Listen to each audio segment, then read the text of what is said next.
We started front of package warning label work in 2021, and it was because we acknowledged the fact that there was a problem of NCDs and a problem of unhealthy diets, just like we have seen since morning.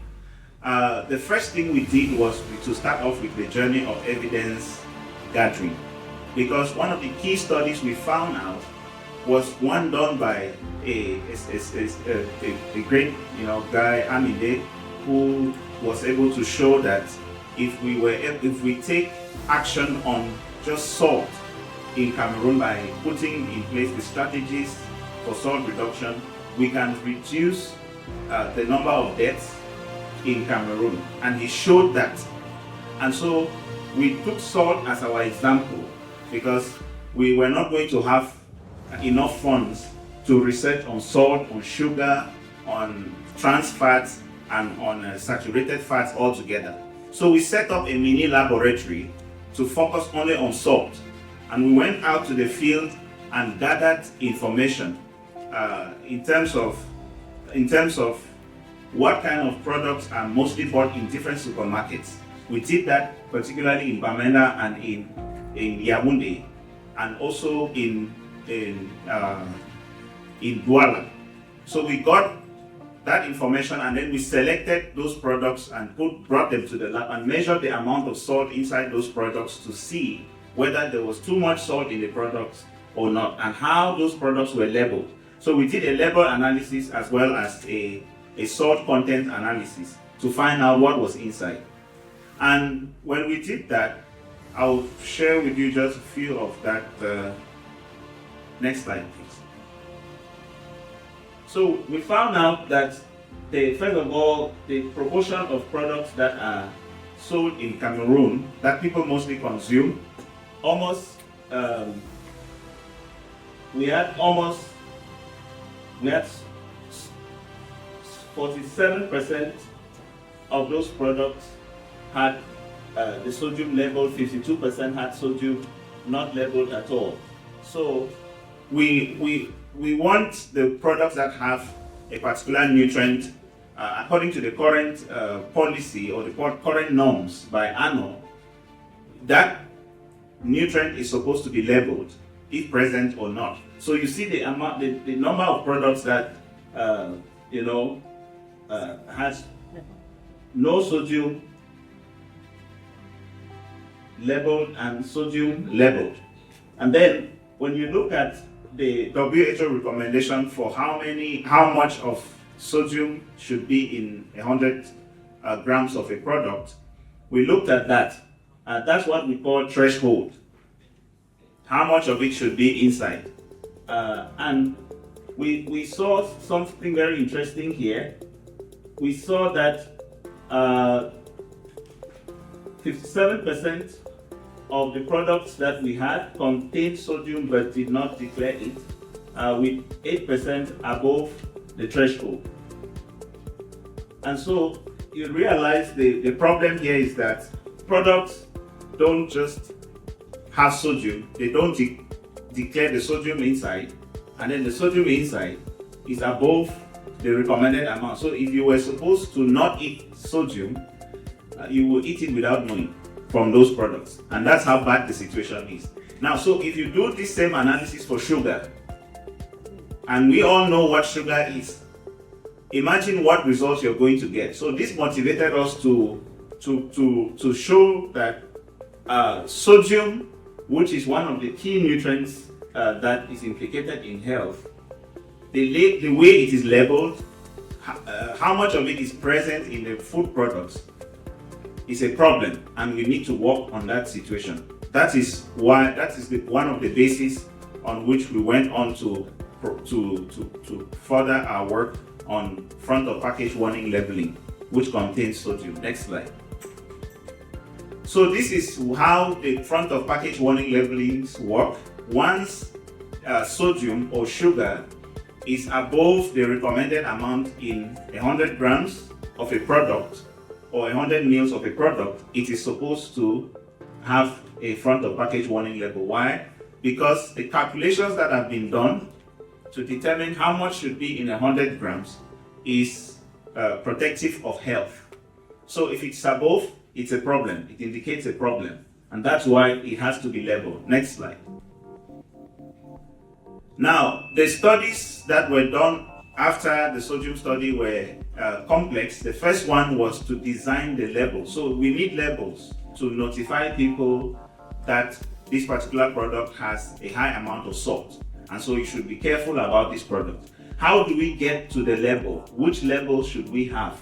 How do we know that this label is the one that our Cameroonian context, whether it's grandma or it's grandpa or it's a child, or it's an uncle or it's a student, how do we know that they are going to be able to see it and respond? So we had to do a qualitative study, a design process to reach which labels are recommended for Cameroon.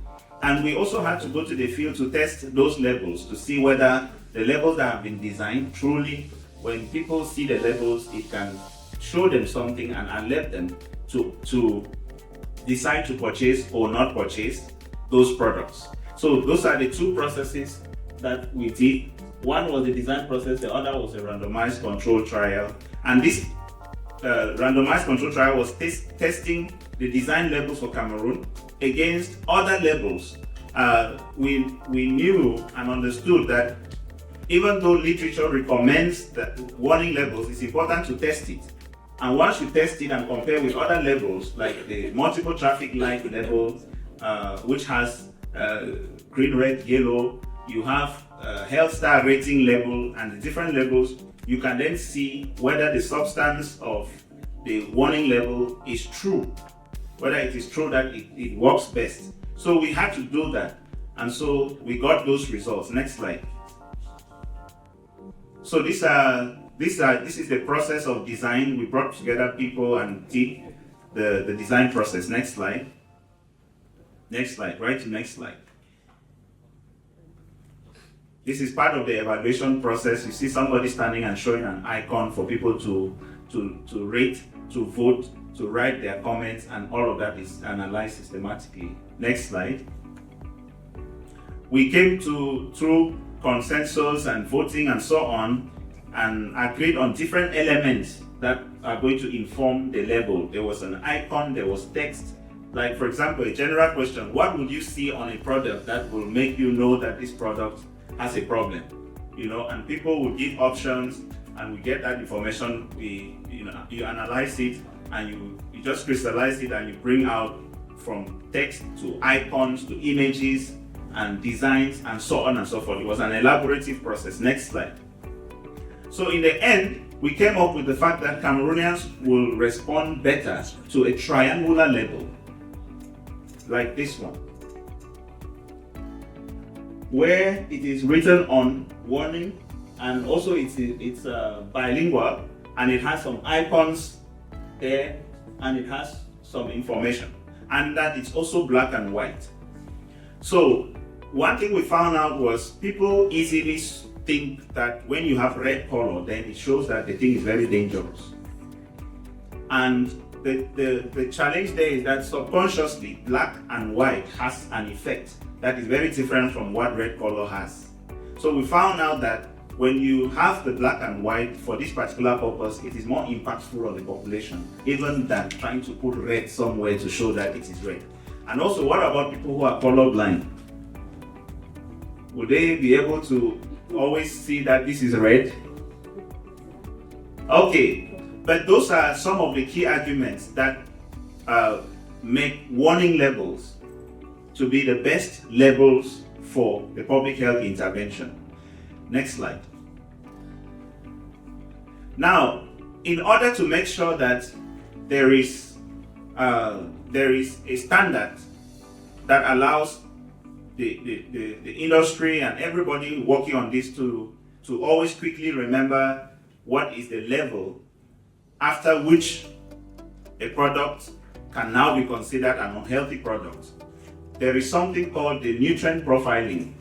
That simply means classifying the nutrients according to how much of that nutrient needs to be in 100 grams or 100 milliliters of the product to be considered high and therefore not healthy for consumption or for too much consumption. So this is the nutrient profile model for Cameroon that was adapted using best practice from the Pan American Health Organization nutrient profile model, the WHO Africa nutrient profile model, and the scenarios in Cameroon.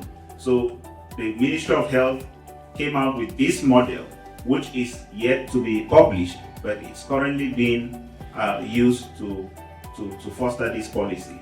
Next slide.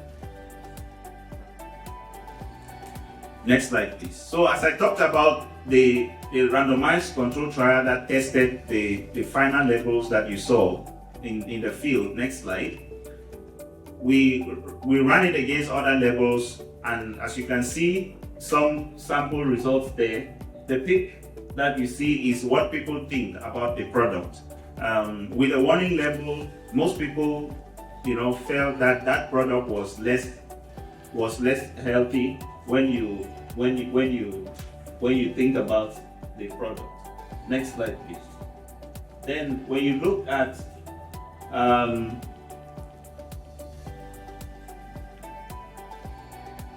we also look at purchase intentions. Purchase intention is whether somebody would buy it or would not buy it, and so we compared that across the different levels, and we had a more positive impact with the warning level than the others. Next slide. Now we brought these levels finally to present to those who sent us, because before we started this study, we had authorization from the Minister of Public Health, who also set a committee that was going to work with us for this work. So we had the different presentations, next slide, that presented this, including the legends, which are there to indicate, whether there's the presence of some particular nutrients that are also challenging to health, like caffeine, that is not helpful to children or to pregnant women or to older people. So after the studies, we did those presentations in technical meetings, and there were deliberations and feedback from the different committees and different leaders. And then it was mandated, after it was accepted at the coordination meeting of the Ministry of Public Health, that the team in charge at the Department for Health Promotion should proceed to work with the other ministries that this affects them to draft the interministerial decree for this regulation to be passed, for warning levels to be in Cameroon, to be effective in Cameroon. Now, there was a 2018 food safety law that Dr. Mbakami talked about, that basically only said consumers should be protected, but there was no practical way that it says how consumers should be protected. So someone has just been asked to protect us in the way they produce and market their products, but there is no specific regulation on how they should protect us. So if they don't protect us, nobody will know that they are not protecting us. So we have to be able to speak out to say we have to have a way by which we are protected. So with all of this, the process went on, and the Ministry of Health convened interministerial meetings, and we had the draft regulation that was done. The Director of Health Promotion, the Director of Judicial Affairs went together with the Director of, Quality from Ministry of Mines to the Prime Ministry to present the policy to the Prime Ministry. And after that, there was a decision from there that the policy should first of all pass through the National Agency for Norms and Standards to first of all do what they call homologation of the idea. And then once it passes, because that's also where industry is going to have their input on the work, then it can come back to the Prime Minister for his visa for the decree to be passed. Ladies and gentlemen, are we together? For the decree to be passed. Now it left and went back to the Ministry of Mines, where ANO is lodged, and the process, which took probably over 7 months, was engaged. It had a public consultation, it had consultation of different stakeholders. It had, an email that was sent to as many producers as possible, and then the process was concluded and the design was put into the norms. This is where officially industry interference started. And at this point, we now understand that there are people, whether in the Ministry of Health or Mines, or I'm not quoting any particular ministry, who are probably working together with the industry, giving information and so on and so forth. And so we now were waiting for the policy to go back to the Prime Minister as should. And we waited and followed up for over 4 months. And the policy had remained somewhere and was not moving. So we kept on trying to be patient and kind and nice and follow with humility. And it was not going.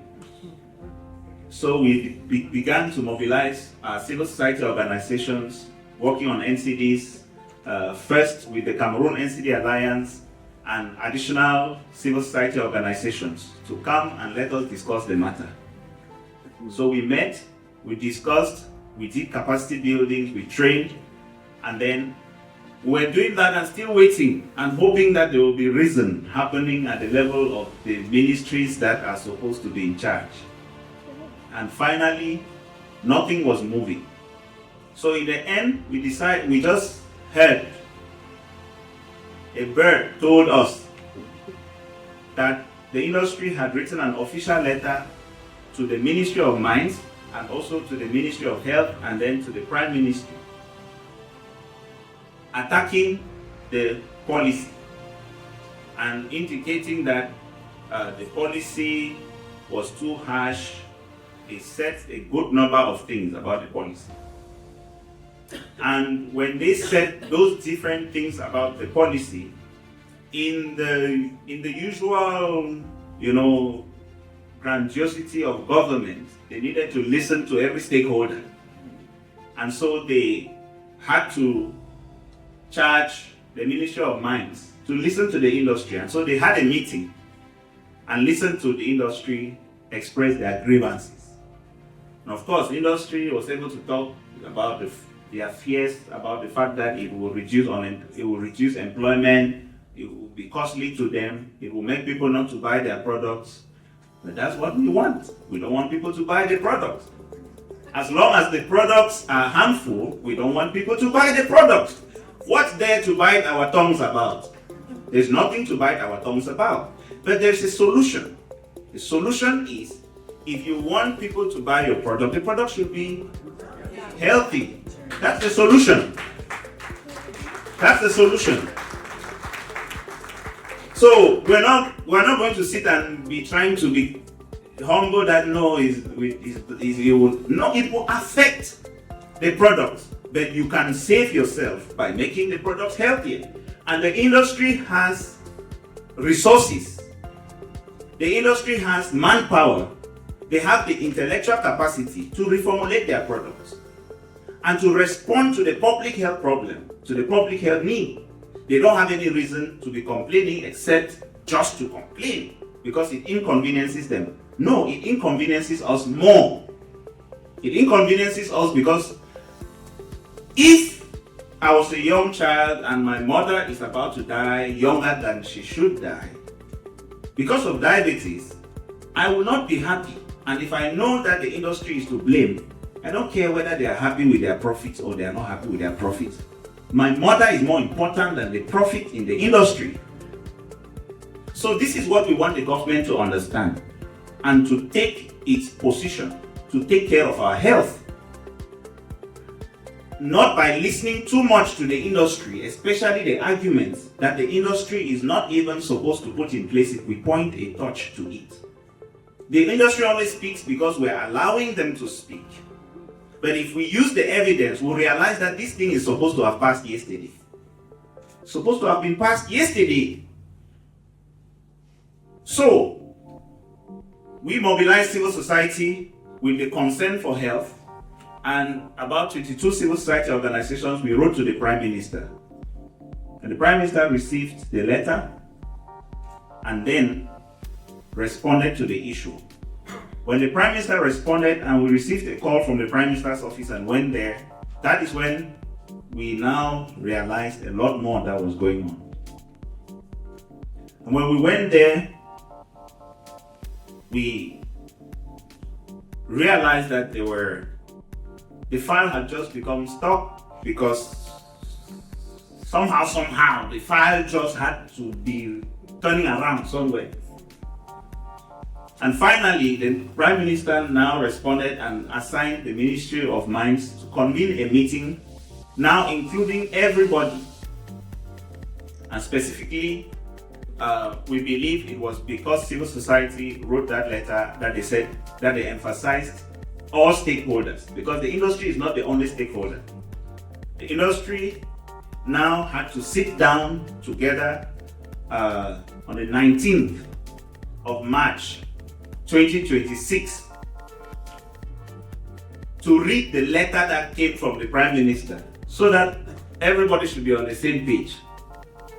Now, due to the lobbying of the industry and their own advocacy behind the scenes, they have secured a couple of advantages above us, and that's one of the reasons why we have convened this meeting. A couple of advantages, like what?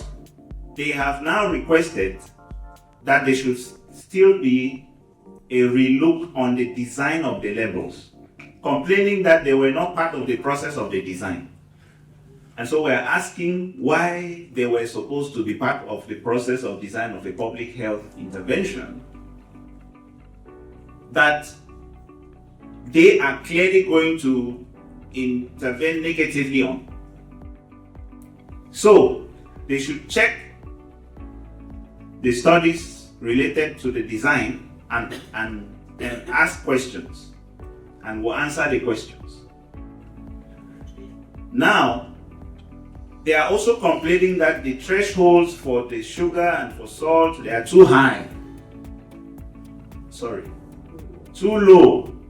We are understanding this matter. That they are too low, which means if it's recommended that you should take 2 cubes of sugar, they want the regulation to be softened so that you should be taking 4. That's exactly. That's the explanation of what the industry is saying. It is too low. So they want that they should lift it higher, so that at least the sweeter it is, the better. And we're saying it's not necessarily sweet in the mouth and then good for the body. That's the key thing. Now, the other thing we did as civil society is that we began to mobilize additional civil society and train educators to go out in the field and begin to educate people. Because we know that the kind of things that are going to start going out there about the policy is going to be wrong information to influence people not to believe or not to work with the policy. So we've started doing education on the negative harm of unhealthy diets in the 9 regions of the country, and educators have been educating, and we plan to continue intensifying that education because we want the entire population to be ready. So this is the process that has gone on, and right now we are waiting for the Ministry of Mines and ANO to convene the meeting that has to settle on the issues that have been raised. And those meetings are meetings that are supposed to be sponsored by the government, and at some point we realized that the meetings are also sponsored. The usual meetings of that nature have been sponsored previously by industry. So how can industry sponsor to regulate itself? So those are the questions we're asking, and so we are open to participating in such a way that we see that the government is taking responsibility as there's taxpayers' money, there is need for us to do an independent regulation that is neutral. That's the kind of thing we're advocating for. But the other thing we're advocating for is that there should be a focus on the evidence and not on who is taller and who is shorter and who is more handsome and so on. We should look at what is the evidence and make decisions from there. So those meetings are coming up, and we're hoping that with this kind of a session, there can be more understanding, and we can be able to sail through that process very safely.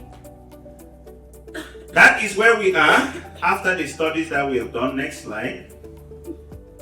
And I've already explained the civil society leadership. The challenges we have had so far are very clear. We have had an outright lack of collaboration from some government officials. I will obviously not name them here, but I mean outright lack of collaboration, where this thing is for the population. We work so hard and work, and some government officials don't collaborate. They basically can take a file and sit on it for 2 months. It does not affect them one bit. For 4 months, it does not touch them.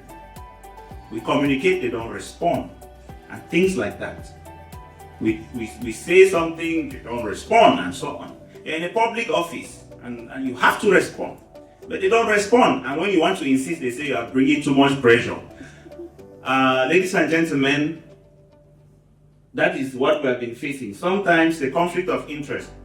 Sometimes some don't respond because they are already conflicted, and they cannot tell you. They already have some sort of thing going on behind the scenes with somebody, and they cannot tell you. So we have to find a way around that. And then lack of understanding. Some people don't even understand what we're talking about. So sometimes you cannot blame them, but they don't know what is going on. You explain front of package warning labeling, they are thinking of back of package. You explain that it is a black one, they say that what red means is. So you explain and explain, they cannot understand. And some do just have interest. Those are the kind of things that we have experienced. And then industry interference, there's bureaucracy, there's delays in government that are normal. Sometimes administration and all of that. That one we understand. But we need champions in government. That's one reason why we're organizing this education session. We need champions in the government. People who understand it and can know that this thing is important. Even if I'm doing it, I'm not doing it because rather is working on it. I'm doing it because I'm contributing to the future of even my own self. That's the kind of understanding we want. And then industry itself, we have already explained that they are an issue, and they will always be an issue. There's no day that industry will sit and they will not evaluate their profits in terms of money. The day industry starts evaluating their profits in terms of how many people are healthier, then we're really on the same pace. So, but that's the issue. And next slide. And we'll be trying to mitigate it by staying on the evidence that we have. We stay on the evidence. There's evidence that it's a problem, and there's evidence the intervention works. We're staying on it. We have been trying to make sure that we work with and bring together strong leadership.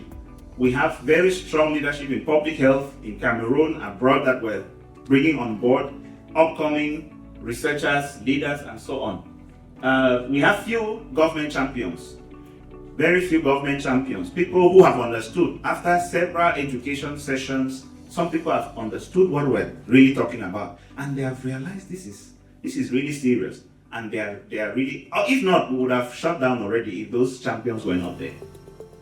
Then education meetings with policymakers, even the pre-symposium, before the symposium here, we had an education session where we brought specifically the team from Mexico that was able to share what the Mexico experience is. Sometimes in our technical sessions, I hear government officials always say that has this worked somewhere else? Now that has been answered. It has worked in Mexico, and there are other countries where it has worked. And then support from the media. Where is the media? The media is supposed to help us very seriously, and we've been having support from them and other civil society organizations. Let's follow up. Shameless follow up. We have been following up shamelessly. You know what I mean by shamelessly? When they insult you, you go and come back. When they say that you're disturbing, go and come back. Because if you get tired, it will not happen. and everybody will die one day. I want that before I'm dying. Even if it has not happened, it should be that I came 50 times and they did not do it. But I will be shamelessly following up, and we will continue shamelessly following up. How many people are going to shamelessly join me? Let's shamelessly follow. Let's remove shame and follow up. When they say we are bringing pressure and disturbing, let's remove shame and continue follow up. That is one of the things that has been helping us, and we hope that that's going to continue to help us. And so we're saying, industry may say people will not buy products because of the levels. We're saying yes, that's what we want, unless you reformulate the product.